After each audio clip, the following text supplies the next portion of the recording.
Hi guys, welcome to the Fit Rush, and today's video is going to be a review about a very special app. This app is called Pacer.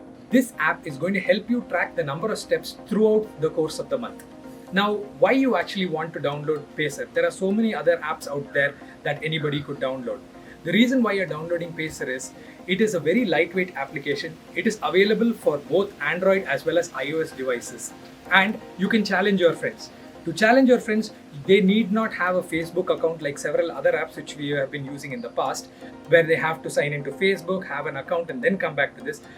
Through a simple, very shareable link that the admin can share with you, you just have to click onto that and then join the challenge. The benefit about the Pacer app is that you can track all these steps by using the Pacer app.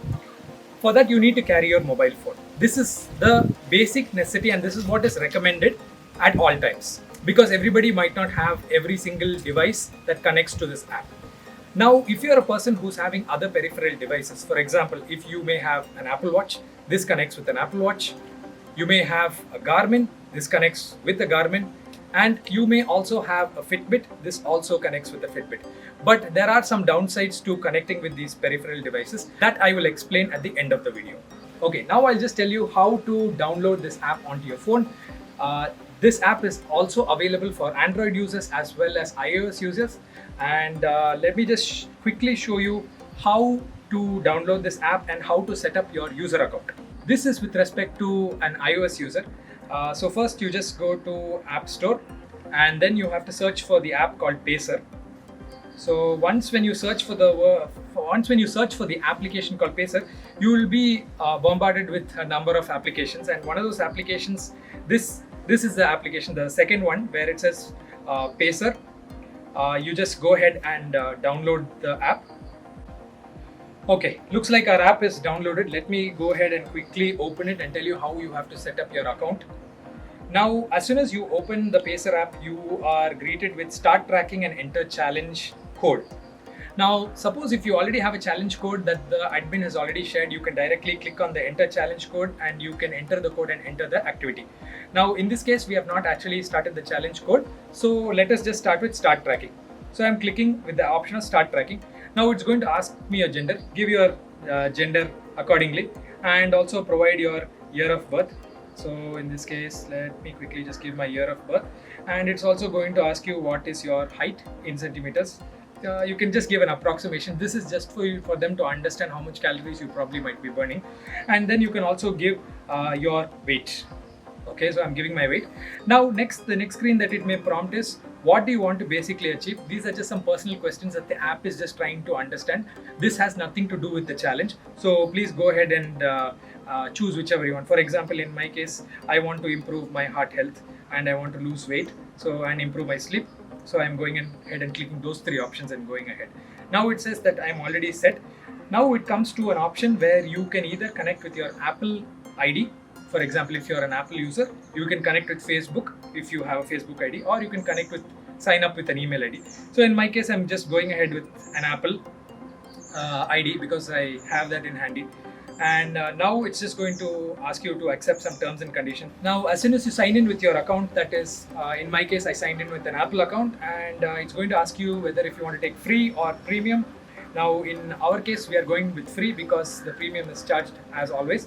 So we don't want to go with that option. So you just go ahead and click skip. Next, it's going to ask you the notification. Now you can, if it's better, you always enable the notification over here, because it's going to be a challenge in case if you want to find out if somebody is sending you a message through the app or some notification whether somebody has liked your activity. So let's go ahead and turn on the notification. Now next it's going to ask you your location. So what I would recommend is click on allow while using app, only while you're using the app. Now again it's asking for notification, click on allow and then click on continue. Okay, so now as soon as I clicked on continue, it's getting my basic amount of steps that I had done today. So in my case, right now it is showing 357 steps. It's telling me what level I'm at. This is the basic UI page, or the first home screen page that it's going to show you. On top, you can see there is home, GPS, and there is workout. So in GPS mode, you can do a walk.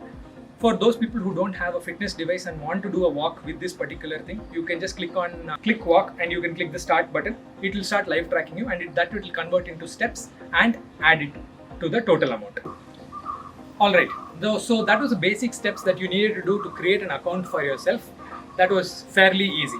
Now you may be wondering that where is this data actually getting pulled from? So in the case of an Apple user, I can just show you where exactly it's getting pulled from. So here you have an option called Me. Just click on Me and you have a settings option over here. Once when I go ahead and click the settings option, you have something called as apps and devices. Go ahead and click apps and devices. So right now when you see apps and devices, where it's actually fetching the information for me is Apple Watch/health. So if you're an iOS user, it will fetch it either from your Apple Watch or it will fetch it from the health. Now, if you have a MyFitnessPal app, you can also get your data from there.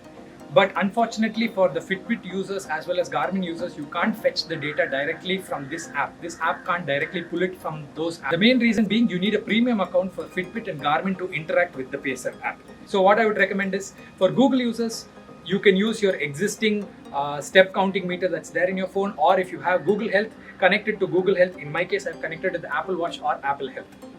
So for iOS users. Now on my home screen, for the benefit of everybody, I just wanted to show you this. This is on a different user and a different phone.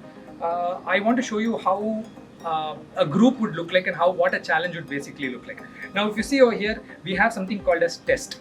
This test basically we just created just to see how the challenge would actually look like. It's saying that the challenge, 3 more days are left for the challenge to complete. So let's just go into that. So now when we go into that, the challenge is written over here. It's saying that 3 days is left for this particular challenge and a total of 14,113 steps have already been taken. Now about this particular app, you can't actually get the daily steps. In the sense, of course, the steps will be recorded daily over a period of the entire month, but the admin will not be able to pull out the data for that particular day. He'll be able to take out the cumulative data of how much you have completed. So the main output of this is the person or the team with the maximum amount of steps will be declared as a winner. So you may have a person who's got the maximum number of steps as the winner.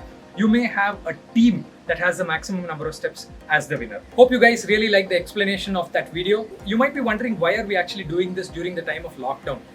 There is a very, very strong importance to the reason why we are conducting this event. The main reason is, as you all know, lockdown has hit and everybody have become very, very lazy and lethargic and just sitting in their place. They may have a desk job where they're just sitting idly for a long duration of time, which is actually not very healthy for them.